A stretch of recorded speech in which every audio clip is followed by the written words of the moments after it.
Hello everybody. Like I said in my last video, I didn't have a lot of time to hop on Sea of Thieves and actually record an Hourglass video, but I didn't want to miss an upload, so I decided to make this video instead. So today, I bring you 10 tips slash things that most people don't talk about. Really quick before this video starts, if you enjoy my content and want to show your support, consider liking the video and subscribing.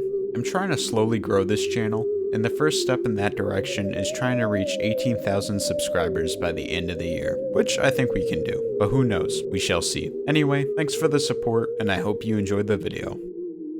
Alright, number 1, player spawns. So you might have noticed that in my videos and other people's who also play Sea of Thieves, we seem to somehow know exactly where someone spawns and exactly where they are. And no, we're not cheating. After you kill the enemy, and you're on their boat, you'll notice that when they spawn in, the game hitches for a second, which is a dead giveaway that they respawned. So as soon as this happens, be on alert. Also keep in mind that the time for someone to respawn is 15 seconds. Number 2, food priority. Now this one is something that I need to practice being good at myself, because even now I still don't fully pay attention to this. But essentially, if you're playing Hourglass, you probably have mangoes, pineapples, or cooked meat, so you want to make the good food last as long as possible. It's actually really simple to do, but all you gotta do is don't eat a pineapple if you're at half health or above, as mangoes give you 50 health, so that alone is enough to heal you back to max. That being said, the Eye of Reach does 70 damage, if it registers, and that will put you at 30 health. So eating a mango will not put you back up to full health, so here is where you want to eat your good food. Also, if you know you're about to get shot, pre-eating can save you some time, so you're full health again as soon as you get shot. Here's some charts of the food, if you don't know how much health each type of food gives. Number 3, silent boarding. Silent boarding was patched a long time ago, but there's a legit way you can do it by simply throwing a blunder bomb to make noise, and when it hits, grab the ladder, and this will greatly mask the sound. Number 4, ladder dodging. Now that you're on the ladder, if the person knows you're there, climb to the top and let go and re-grab the ladder to see if you can get a view on them. If you can, climb to the top again, and this time when you let go, try to shoot them. You can also do this if they walk up to the edge of their boat. Just let go, shoot, and re-grab. Number 5, the window ladder grab. While kind of situational, I still think this is worth knowing. You can actually grab your right ladder from the window of your boat by standing on the corner of the ammo box. Sometimes the prompt doesn't pop up, but it still works almost all the time. Number 6, strafing. If you want to avoid being shot, don't just zigzag left to right. While sometimes this can work, it's almost never going to work against people with blunderbusses. Instead, try moving sporadically to confuse your opponent and try to avoid moving in a predictable path, as that will get you killed really fast. So basically just add as much randomness to your movement as you can, and you should be good. Number 7, sensitivity. Where do I start? Now, I personally don't think my aim is that great, but I also don't think it's terrible either, which, yes, I changed my sensitivity. Again, it's just kind of a thing I do. But anyway, this new one I'm playing on is 1.3 sensitivity at 800 DPI, which I really seem to enjoy it. I'm able to track people and flick to people easily, not only in SOT, but other games like Battlefield.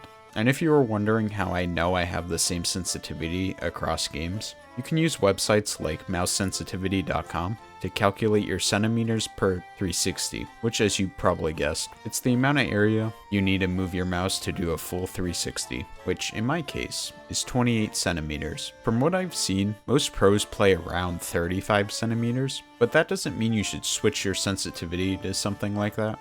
Sensitivity is subjective. If your aim feels good and you play on a really fast sensitivity, there's no need for you to change it. But if it feels too fast and you can't seem to hit your shots, try cutting your sensitivity in half. For basically my entire Gold Bones journey, I played on 1.5 mouse sensitivity at 1600 DPI, and that is 11 centimeters per 360, which, if you don't know, that's terrible. It's probably the main reason why I always sucked at tracking in games. But that being said, I basically more than doubled my original centimeters per 360. And like I said before, I'm now on 28 centimeters per 360, which is much better. I've tested 35 centimeters, 38 centimeters, and even a whopping 44 centimeters, but they all felt a little slow for me, even with practice on them. So for now, 28 centimeters seems to be my sweet spot. Number 8.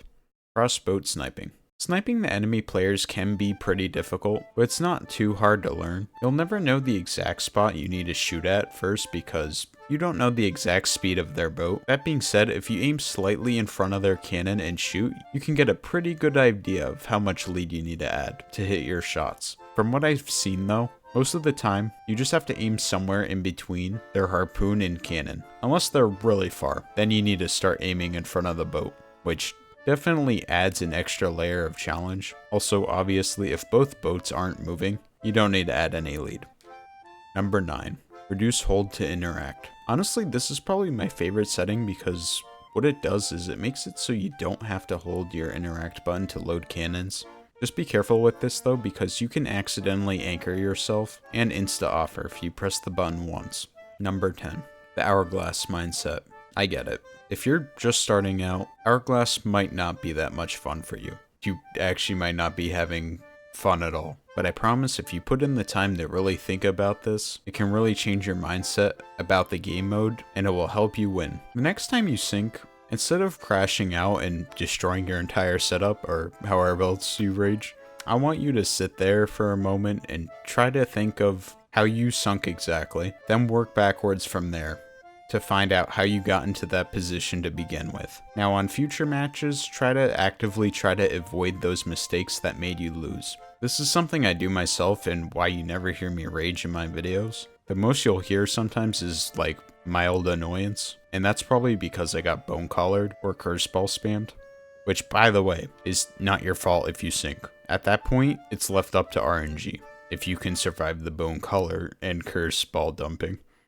And there you have it. If you made it to the end of this video and enjoyed it, consider dropping a like and subscribing. Like I mentioned in the intro, we're trying to get this channel to 18,000 subscribers by the end of the year, and any help would be much appreciated. Anyway, if you want to watch some of my other videos until I upload or stream again, check out these videos on the right that YouTube thinks you'll like, and yes, I did say streaming. For now, I'm streaming Sea of Thieves again on Fridays. Might not be every Friday, but most Fridays, so come by, say hi, and watch me play live here on YouTube. Anyway, till next time, my fellow pirates. Oh, and happy Halloween.